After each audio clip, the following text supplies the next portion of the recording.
আমি এখন যাচ্ছি রাঙামাটি এই সামানগুলো নিয়ে। এর মধ্যে টাইলস আছে, তো এই টাইলসগুলোর একটা টাইলসের এতই দাম যে একটা যদি ভেঙে যায় বাই চান্স, তো এটার দাম আমার যা ভাড়া তার থেকে দুগুণ বেশি দাম একটা টাইলসের। তো সামান নিয়ে যাওয়া মানে বুঝতেই পারছো কত রিস্কের ব্যাপার। তাও ধীরে ধীরে যাচ্ছি, দেখি রাঙামাটি পৌঁছাই। রাঙামাটি যাচ্ছি তো ঠিকই, রাস্তা কিন্তু খুব খারাপ।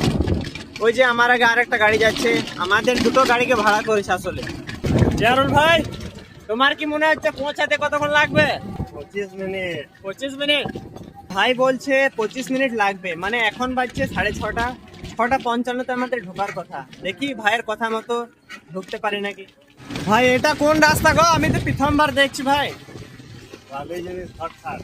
সাথে তুমি বলছো ভাই 25 মিনিট লাগবে, এবারে মনে হচ্ছে যে 25 মিনিটে পৌঁছে যেতে পারবো।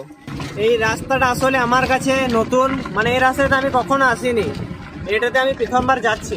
রাঙামাটি গ্রাম আমরা পৌঁছে গেছি। তো এখন বাজছে 6:51, ভাইয়ের কথা মতো আর 4 মিনিট বাকি আছে। দেখা যাক পৌঁছাতে পারি নাকি। যে জায়গাতে মালগুলো আনলোড করব, যেই জায়গাতে মালগুলো আনলোড হবে সেই জায়গাতে চলে এসেছি। তো জিয়ারুল ভাই টাইমটা একবার দেখিয়ে দাও তো, কটা বাজছে?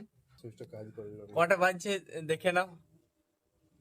6:54 তো, মানে 1 মিনিট আগে তুমি যেটা বলেছিলে তার থেকে 1 মিনিট আগে আমরা পৌঁছে গেছি। যদি বাম্পার ব্রেক মারি নাই সেই জন্য, বাম্পার ব্রেক করলে 1 মিনিট লেট হয়ে মানে একটা বাম্পারে ব্রেক মারবে সেই জন্য 1 মিনিট আগে পৌঁছে গেছে বলছি। বেশ আমরা মালগুলো আনলোড করি। ভাইয়ের গাড়িটা খালি করা হয়ে গেছে, শুধু আমার গাড়িটাই আছে। আসি না নিকাল। আমার গাড়িটাই খালি হয়ে গেলে একটু বেরিয়ে পড়বো।